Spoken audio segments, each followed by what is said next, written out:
बिस्मिल्लाहिर्रहमानिर्रहीम, अस्सलाम वालेकुम। मैं हूं ईसा नकवी। आज जुमेरात 12 दिसंबर है। इस वीडियो में बात करेंगे उस अहम तरीन मामले के हवाले से जिसके इर्द गिर्द इस वक्त पाकिस्तान का सियासी मंजरनामा घूम रहा है। पाकिस्तान तहरीक इंसाफ का एहतजाज, फाइनल कॉल 24 से 26 नवंबर के दरमियान जो कुछ पाकिस्तान में हुआ, मुल्क का सियासी मंजरनामा इसके इर्द गिर्द घूम रहा है। और अब इस हवाले से कुछ नए इंकशाफात सामने आए हैं। पहले दिन और पहले 2 दिन, पहले 4 दिन हुकूमत का मौक़िफ़ मुख्तलिफ था, उसके बाद कुछ तब्दील हुआ और अब मज़ीद वो तब्दील हो गया है। और ख़ास तौर पर जो 26 नवंबर की रात है उसके हवाले से कुछ ऐसी इंफॉर्मेशन, नई इंफॉर्मेशन सामने आई है हुकूमत की तरफ से ही, जो इससे पहले सरफेस पर मौजूद नहीं थी। इल्ज़ामात का सिलसिला है और फिर इल्ज़ाम दर इल्ज़ाम और जवाबुल इल्ज़ाम जो है वो अब सामने आ रहा है। कुछ चीज़ें मैं आपके सामने रखूँगा और ख़ास तौर पर क्या अब इस वक्त उभर कर सामने आ रहा है कि कितना आलमी दबाव जो है वो बढ़ गया है पाकिस्तान पर, और इसहाक डार से गैर मुल्की सफ़ीर मिलकर क्या सवाल कर रहे हैं, उनसे क्या पूछ रहे हैं, उनसे क्या दरख्वास्त कर रहे हैं, उनसे डिमांड क्या की जा रही है। और इसका ताल्लुक जो है वो पाकिस्तान तहरीक इंसाफ की जो इस वक्त क़यादत है जेल से बाहर मौजूद, वो नहीं है। मसला वो क़यादत का नहीं है, मसला जो क्रिएट हुआ है वो है सोशल मीडिया और ओवरसीज़ पाकिस्तानी। और इसका इजहार मैं आपको बताऊंगा कि किस तरीके से किया गया। और हैरान कुन तौर पर जो नायब वज़ीर आज़म इसहाक डार हैं और वज़ीर ख़ारजा भी हैं, उन्होंने सेनेट के फ्लोर पर जो इंकशाफात किए हैं, जो तकरीर की है, उसको कवरेज हैरान कुन तौर पर उस तरीके से नहीं मिली। पाकिस्तान के तमाम टीवी चैनल्स, उनकी वेबसाइट्स, अखबारों में आप देखें तो उसको जितनी बड़ी गुफ्तगू या जितनी इंफॉर्मेशन या जो कुछ उन्होंने कहा है on floor of the house, उसको शायद उसकी खबरियत के एतबार से देखा जाए तो उसको उस तरीके से सामने नहीं रखा गया।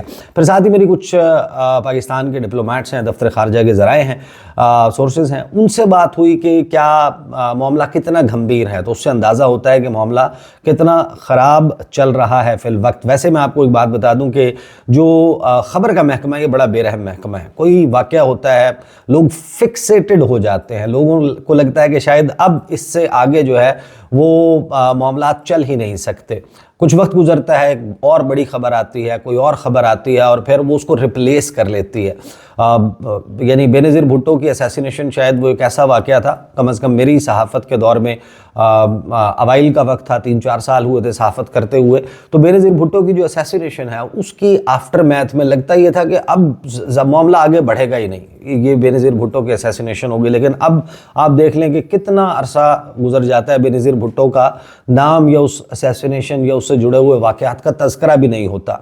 तो अब तकरीबन वो वक्त आ गया था कि लग रहा था कि बस ठीक है, अब दिसंबर का आगाज़ हो गया, नवंबर का वाक़या था, 5, 10, 15 दिन, 20 दिन गुजर गए हैं, तो फिर अब मामलात जो है वो बिल्कुल नॉर्मल हो जाएंगे। लेकिन इसहाक डार साहब ने जो गुफ्तगू की है उससे लगता यह है कि मामला ऐसे नॉर्मल होने वाला नहीं है, या कम से कम उस वक्त तक नॉर्मल होने वाला नहीं है जिस वक्त तक हुकूमत का जो इनिशियल स्टैंस था शायद उसको बाय नहीं किया गया, उसको माना नहीं गया। और उस पर कुछ डिमांड्स जो हैं वो सामने आई हैं, मैं आपके सामने रख देता हूँ। एक तो इसहाक डार साहब जो हैं उन्होंने कुछ नई चीज़ें सामने रखी हैं, जो रेपुटेशन है वो मैं नहीं, लेकिन जो नई चीज़ें उन्होंने बातें की हैं वो मैं आपके सामने रख देता हूँ। एक तो उन्होंने कहा कि जनाब तहरीक इंसाफ ने एक और 9 मई कर दिया, ये खैर वो यूजुअल बात है। फिर उन्होंने कहा कि जो 4 रेंजर्स हैं वो तहरीक इंसाफ ने मारे हैं। इसके हवाले से ज़ाहिर है कि अब एक स्टोरी और भी मौजूद है, रिटायर्ड डिप्लोमेट, उसके पोता वो गाड़ी तहवील में है, वो बंदा तहवील में है, शायद उसका ताल्लुक जो है वो पाकिस्तान तहरीक इंसाफ से नहीं था, लेकिन वो इसहाक डार साहब कह रहे हैं कि वो तहरीक इंसाफ जो है उन्होंने 4 rangers, 2 police constable, 1 police man, इनको मार दिया। 232 लोग जो हैं वो ज़ख्मी हैं। लॉ इन्फोर्समेंट एजेंसीज़ के दर्जनों की हालत उसमें से नाजुक है। अच्छा, ये वो गुफ्तगू है जो ज़ाहिर है कि जब इसहाक डार साहब गुफ्तगू कर रहे हैं तो उनके पास तो ब्रीफ वही मौजूद है जो उन्होंने बैनुल-अक़वामी बिरादरी के साथ शेयर किया। मुख्तलिफ सफ़ीरों को बुलाकर जो दफ्तर ख़ारजा में ब्रीफिंग दी है, ये उसी जो ब्रीफ है उससे इक़्तिबासात है, आप समझ लें कि जो उन्होंने शेयर किए हैं सेनेट के फ्लोर पर। फिर उन्होंने कहा कि इनके पास लाठियाँ थी, गुलेलें थी, बंटे थे, और फिर हैरान कुन तौर पर उन्होंने ये कहा कि एक जो हरावल दस्ता था उसमें 3 दर्जन के करीब अफ़गानी जो हैं वो गिरफ़्तार हुए, मज़ीद भी थे। और फिर उन्होंने कहा कि मैं इदारों से दरख्वास्त करूँगा कि उनकी शनाख्त जो है वो सामने लाई जाए। साथ ही उन्होंने ये कहा कि 111 ब्रिगेड का जो ब्रिगेडियर हैं ये इससे पहले शायद इन्फॉर्मेशन सामने नहीं आई थी।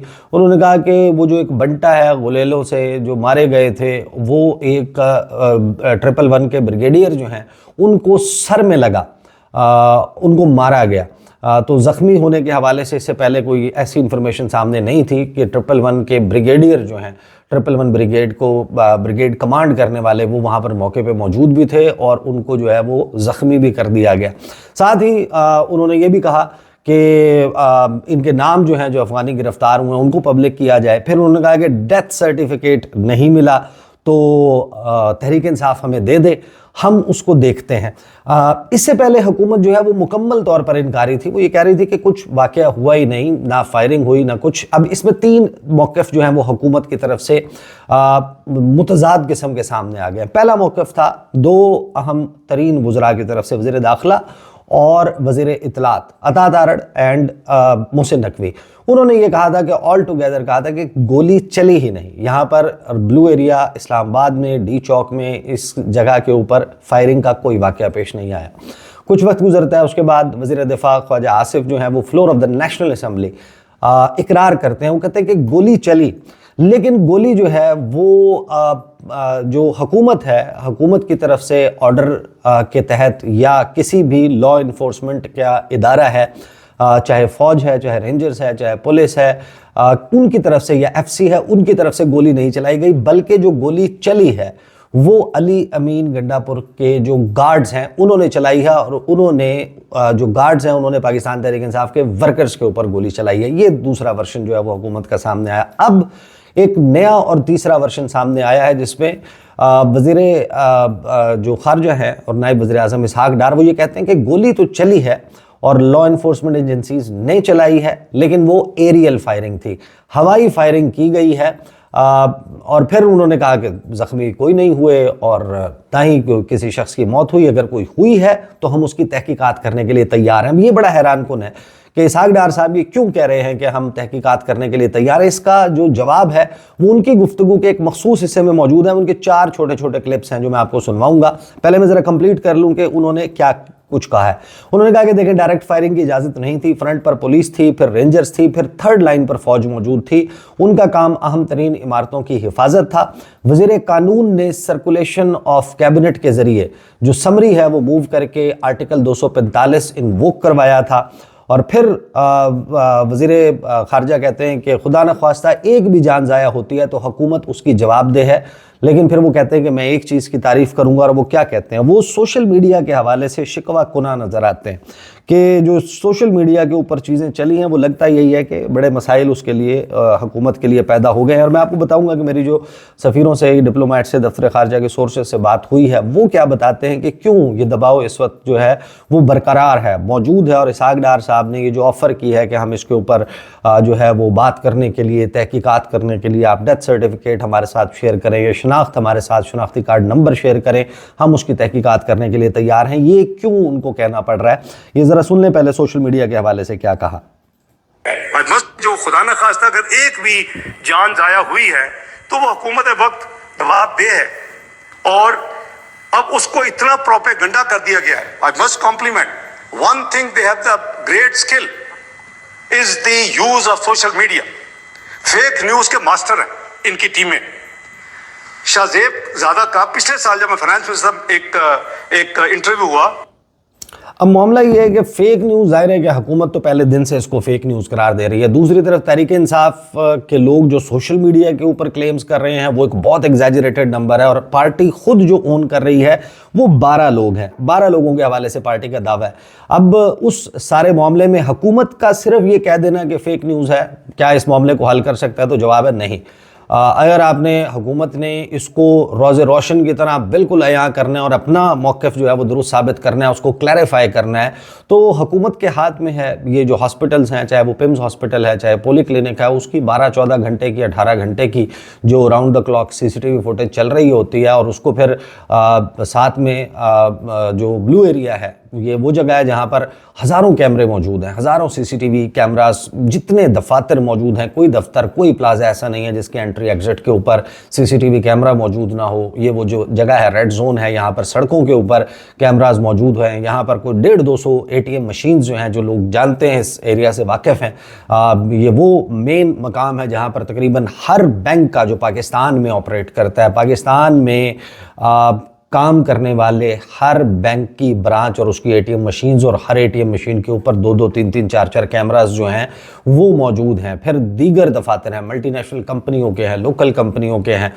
तो वो उनके दफातर की CCTV फुटेजेस मौजूद हैं। तो हुकूमत तो चाहे अगर if there is a will there is a way, अगर वो ये चाहते हैं कि इस तमाम मामले को, अगर फेक न्यूज़ है तो उसको गलत साबित करना है, तो उसके लिए वो सामने रख दें तो फिल फौर जो है ये मामला एक्सपोज हो जाएगा, दूध का दूध पानी का पानी हो जाएगा। तहरीक इंसाफ झूठ बोल रही है, या मीडिया के लोग झूठ बोल रहे हैं, या सोशल मीडिया पे बैठे हुए लोग झूठ बोल रहे हैं। तो इसको तो ज़ाहिर है कि साबित करना हुकूमत के अपने हाथ में है।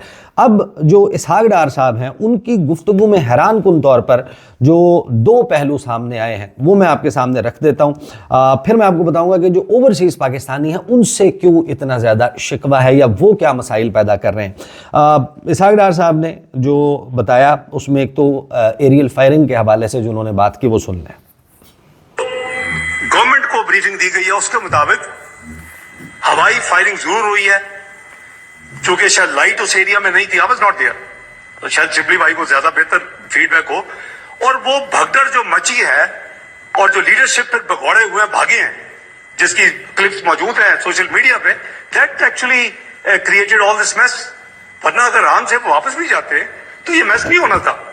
तो अगर कोई जख्मी हुए हैं, कोई इस तरह का मसला है, तो मैं समझता हूँ कि वो उसकी वेरिफिकेशन जरूर। अच्छा, ये जो एरियल फायरिंग है ये इससे पहले मौजूद नहीं था। ये मौक़िफ़ जो है वो बिल्कुल नया है कि एरियल फायरिंग हुई है और उसके बाद भगदड़ मची, और भगदड़ में कुछ लोग शायद ज़ख्मी हुए हैं, लेकिन उसमें भी ये बात जो है वो डिफरेंट है, मुख्तलिफ है। जो इससे पहले 2 अहम तरीन बुज़रा हैं, उन्होंने आगाज़ में जो मौक़िफ़ रखा था उसमें किसी भी किस्म की फायरिंग का कोई तज़किरा मौजूद नहीं था।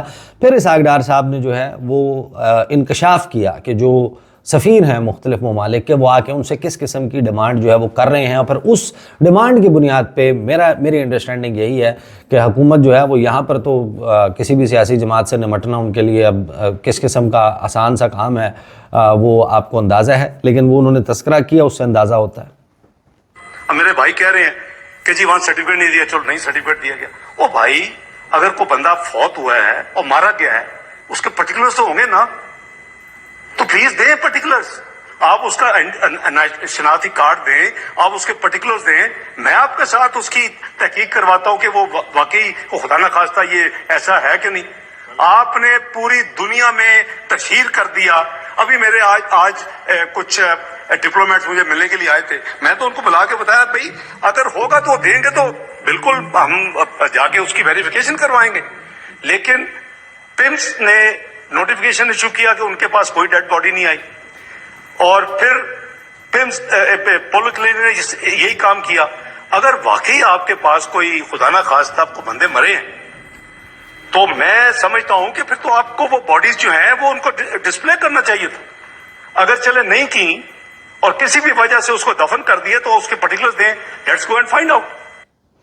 अब ये जो इसहाक डार साहब कह रहे हैं कि डिप्लोमेट्स आए और उनसे मैंने कहा कि अगर दें तो हम वेरिफिकेशन करवाएंगे, इसका मतलब ये है कि जो सफ़ीर मिल रहे हैं इसहाक डार साहब से, ख़ास तौर पर जो यूरोपीय ममालिक हैं, बरतानिया की सफ़ीर मिली हैं, दीगर ममालिक के सफ़ीर जो है वो मिले हैं, और डिप्लोमेट्स का आना जाना और मुलाकातें चलती रहती हैं, तो वो इस मामले को उठा रहे हैं, इस मामले के ऊपर डिस्कस कर रहे हैं, पाकिस्तान से मुतालबा कर रहे हैं। ज़ाहिर है कि ओपनली इसके हवाले से स्टेटमेंट्स नहीं दी जा रही, लेकिन ये बात तो अब इसहाक डार साहब ने खुद कन्फर्म कर दी है कि वो डिप्लोमेट्स आ रहे हैं और वो बात कर रहे हैं इस हवाले से। तो ये बड़ा इंपॉर्टेंट पॉइंट है कि जब इसहाक डार साहब से ये गुफ्तगू हो रही है तो उसकी बुनियाद क्या है, क्यों ये सफ़ीर जो हैं वो ये मामला मुसलसल उठा रहे हैं, और इसका जवाब भी इसहाक डार साहब की गुफ्तगू में मौजूद है। वो मैं आपको सुनवा देता हूँ कि ये मामला जो है वो ओवरसीज़ पाकिस्तानीज़ का है। वो क्या कर रहे हैं पाकिस्तान से बाहर तहरीक इंसाफ से ताल्लुक़ रखने वाले, और उनके लिए इसहाक डार साहब को बहुत ज़्यादा शिकवा है। और मेरी एक और जाते जाते रिक्वेस्ट है कि जो फॉरेन कंट्रीज में ये इन जमात के जो चाहने वाले कर रहे हैं, ये करवा रहे हैं, इट इज़ नॉट डिज़ायरेबल। ये आप अपने सिक्योरिटी एजेंसीज के सरबराहान की फोटो लगाते हैं, आप वो वैन हायर करते हैं, कौन वैन हायर नहीं वहाँ कर सकता? प्लीज़ इतना ना गिरें। अभी जो डिफेंस मिनिस्टर है वो अपना अच्छा है, इट शुड बी अप्रिशिएटेड। वो ये नहीं उसमें अंडरग्राउंड में ट्रैवल कर रहा है, उसको थ्रेट करे कि मैं तुम्हें चाकू मार देंगे। ये तो छुपी चीज़ें नहीं है। खुदा के लिए एक जहाँ इखलाकियात का जनाजा निकले उसको वो देखना है, संभालना है। इसी तरह इनका जो डियास्पोरा बाहर है उसको भी को देखें। उनको नहीं पता कि 100 बंदे मरे हैं या 2 मरे हैं या कितने खुदा न खास्ता उस दिन मरे हैं, तो उनको प्लीज मिसलीड ना करें। It's not going to help anybody. ये सबका पाकिस्तान है, आपका भी उतना है जितना मेरा है या किसी और का है। तो आए मिल के इसको इस भंवर से निकालें, एक इकोनॉमिक भंवर से सबसे पहले निकालें, ताकि यू हैव द स्टेबिलिटी और आपको ये बेकारी बनना बंद हो जाए मुल्क जो है। और फिर हम तो जो डायस्पोरा वाला मामला है ये बड़ा जो है वो हर्ट कर रहा है इस वक्त। और मेरी बहुत सारे इस तमाम वक्त के दौरान 26 नवंबर ऑनवर्ड, उससे पहले भी ज़ाहिर है रेगुलरली पाकिस्तान के जो सफ़ीर हैं मुख्तलिफ ममालिक में उनसे बातचीत चलती रहती है। लेकिन ख़ास तौर पर इन तमाम वाक़यात के बाद एक सवाल जो मैंने शद्दोमद के साथ बार बार किया, पूछा कि कितना बड़ा डिप्लोमेटिक टेंशन जो है वो पाकिस्तान के लिए बन सकती है। उसके हवाले से तफसीली वीडियो कर चुका हूँ कि स्केल ऑफ 1 to 10 कितना बड़ा डिज़ास्टर है, एब्सोल्युटली डेवास्टेटिंग है या नथिंग हैपेंड एट ऑल, कुछ भी एब्सोल्युटली नथिंग है। तो वो फिर जो अगर 1 to 10 के ऊपर देखें तो 8 वो कहते हैं कि तकरीबन जो डैमेज है इस वक्त वो 8 पर है। और उसकी वजह क्या है? ये जो मैंने फिर इन सफ़ीरों से पूछा क्यों इनके डिप्लोमेट्स जो हैं वो इतना ज़्यादा इस मामले को उठा रहे हैं, तो उन्होंने कहा कि जो ओवरसीज़ पाकिस्तानी हैं वो जिन जगहों पर एहतजाज कर रहे हैं वहाँ पर उनके वोट्स भी हैं, और वो वहाँ के जो लोकल MPs हैं, मेंबर्स ऑफ द पार्लियामेंट, उनको ब्रीफ्स देते हैं, उनके वोटर्स हैं, उनके सामने तफसीलात रखते हैं, और फिर वो तफसीलात वो जाकर अपनी असम्बली के या अपना जो उनकी पार्लियामेंट है उसके फ्लोर के ऊपर वो गुफ्तगू करते हैं। फिर उनका जो फॉरेन ऑफिस है या उनके ऑफिसर्स हैं वो नोट्स लेते हैं, कंसर्न एम्बेसीज को भिजवाते हैं कि हमारे पार्लियामेंट में ये सवाल जो है वो उठाए जा रहे हैं, ये बात की जा रही है, तो इस बात को आप डिप्लोमेटिकली एजिटेट करें। और वो मामलात फिर ये ममालिक जो हैं वो आकर पाकिस्तान के दफ्तर खारजा के साथ उठा रहे हैं। तो एक इस किस्म का मामला है जो आलमी दबाव है वो बदस्तूर मौजूद है, और उसकी वजह पाकिस्तान तहरीक इंसाफ की लोकल लीडरशिप नहीं है बल्कि ओवरसीज़ पाकिस्तानी और सोशल मीडिया है। कि सोशल मीडिया पर जिस कदर जो है वो इस तमाम मामले के ऊपर गुफ्तगू की जा रही है, हैशटैग्स चलाए जा रहे हैं, उस मामले को लेकर अब ये मामला इंटरनेशनलाइज्ड अभी तक है, और ये मामला एक हॉट टॉपिक और हॉट इशू है। हुकूमत ज़ाहिर है कि इसको ट्रिविलाइज भी करने की कोशिश कर रही है। मैंने बड़ी तफसील से बताया था कि क्यों पाकिस्तान के लिए बड़े मसाइल आ सकते हैं। जो पाकिस्तान का GSP+ स्टेटस है वो मामला और अमेरिका, ये 2 चीज़ें ऐसी हैं जो शायद बहुत ज़्यादा पाकिस्तान के लिए एक टेंशन क्रिएट कर सकती हैं, हुकूमत के लिए बड़ी मुश्किलात पैदा कर सकती हैं। हुकूमत जितना मर्जी इसके ऊपर एक माचो मैन का जो है वो इमेज बना कर रखे कि कोई फ़र्क नहीं पड़ता, कुछ भी नहीं हुआ, शहबाज शरीफ जिस किस्म के भी बयानात दें, but the fact of the matter is elephant in the room is this incident. और इसको एड्रेस करना और इसको प्रॉपरली अब एड्रेस करना, ये शायद इस वक्त तक कम से कम इसमें कोई राह नज़र नहीं आ रही, और ये डिमांड्स का सिलसिला फिल वक्त भी जारी है। अब तक के लिए इतना ही, इजाज़त दीजिए, अल्लाह हाफ़िज़।